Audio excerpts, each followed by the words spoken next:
When the cops came pounding on my grandpa's door, they never expected the old World War II vet to still have a loaded 1948 Colt, and neither did you until now. Stick around, hit subscribe, and follow this heart-stopping tale that flips from intimidation to triumph faster than a loaded chamber on that vintage revolver. When the hulking SUVs from the HOA security detail, self-styled cops, though unlicensed and guided more by overzealous rules than by any actual law, rounded the corner of the manicured cul-de-sac, I felt a chill crackle through my spine like the shot from a vintage revolver. My grandpa had always been a man who preferred the serenity of sunlit afternoons in his rose-lined garden to confrontation, but he'd seen too much in his 90-odd years to back down when pushed. That dusty old Colt .45, manufactured in 1948 and signed by a soldier who once marched into Berlin, had sat in his cedar-lined safe for decades, long unloaded, we all assumed. But in that moment, every tense footstep on the porch made the barrel of history tremble, because Grandpa had never removed that final round from the cylinder after a memory-stirring visit to his war buddy's home the year prior, where he'd swore he'd never fire it again. Retired it, he'd said. Now, a dozen men in plainclothes with shiny badges issued by a private homeowners association, not the police, mind you, but dressed to project the hollow authority of real law enforcement, were standing shoulder to shoulder at his gate, demanding he stand down, that he lower the gun, all while pursuing mysterious new violations that had appeared overnight: an unauthorized porch light, an improperly trimmed hedge, maybe even a word-forbidden flower planted too close to the sidewalk. The shock froze me in place as Grandpa, frail yet unbowed, stepped forward into the threshold of the porch like a general against impossible odds. The sun glinted off the single bullet still cradled within that cylinder as he spoke, voice steady despite decades of silence and restraint. "Boys, you're trespassing on my life." Their leader, a smug young man in a crisply pressed HOA polo shirt, smirked and sneered that the old man was overreacting, that violations could have consequences. My heart thundered. I heard the coil of anticipatory dread spiral in my ears. That was the first twist. When Grandpa quietly answered, "You don't know what I served for," and I realized, the bullet wasn't just copper and lead, it was years of unspoken history, of duty, of survival. As the HOA cops advanced, I felt the garden, those roses bloomed with decades of family pride, stiffen around us. Grandpa's hand crept to the Colt. The second twist struck when the HOA guy reached into his pocket, not for a citation pad, but for pepper spray. In the moment before chaos, Grandpa fired a warning shot into the sky, the crack echoing through the suburban canyons like a clarion call, and petals shivered, dew jumping off leaves.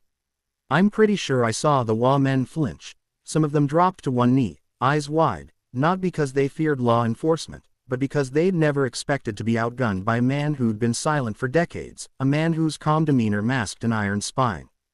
The shot put them on their heels. The air crackled. The third twist revealed itself when a neighbor, Mrs. Patel from 2 houses down, who'd seemed an innocuous gossip, shouted from her porch that Grandpa had once saved her life years ago during a flood. "Don't scare him, he saved me with that very gun." And the narrative shifted. Suddenly, these jack-booted HOA enforcers weren't harbingers of compliance. They were bullies exposed, imposing petty rules while tripping over the weight of real character and real courage. The leader tried backpedaling, asked Grandpa to just put the gun down, but Grandpa answered with a wry smirk, "You disarmed yourself the day you let paper rules matter more than people." And that was the moment in which the old world collided with the new, antiquated codes meeting unfinished lives. Time's rhythm snapped. The HOA men, realizing they were out of their depth, fumbled, stepping backward, forms of intimidation dissolved by a single barrel and decades of unseen strength. The fourth twist unfurled when one of them, clearly rattled, dropped his clipboard and admitted through trembling lips that he'd been coerced into acting by some anonymous, concerned neighbor, who didn't exist. The entire enforcement was a sham, to shake up Grandpa, to make an example. My blood froze, then boiled with righteous fury. Grandpa lowered the Colt, his voice firm but not raised. "No one gets to terrorize my life."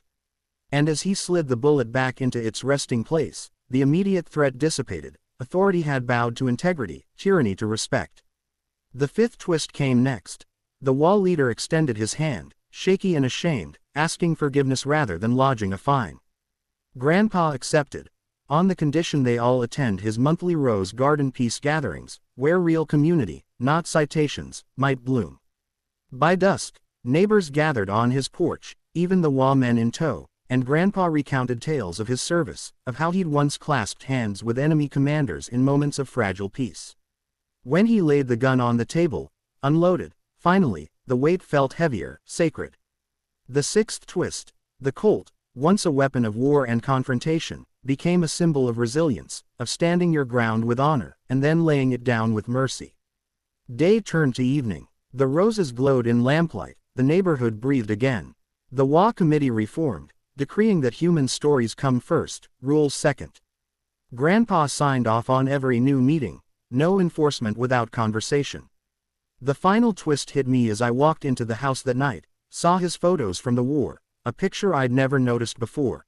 Him, younger, collar pinned with medals, holding that same Colt after VE Day, grinning with a battle buddy. I understood then that he never unloaded it because its final fate wasn't to kill. It was to teach me, to teach all of us, that sometimes the most powerful act is the silent readiness to defend what matters, followed by the courage to lower your weapon and build. So if you stuck with this, you've seen how a moment of intimidation turned into a lesson in valor, how a 1948 Colt didn't just save a man's dignity, it reshaped a community. Don't forget, if you want more stories that spin fear into honor and twist tension into triumph, hit subscribe. You never know when the quietest person you know might surprise the world with one loaded secret they've been holding onto.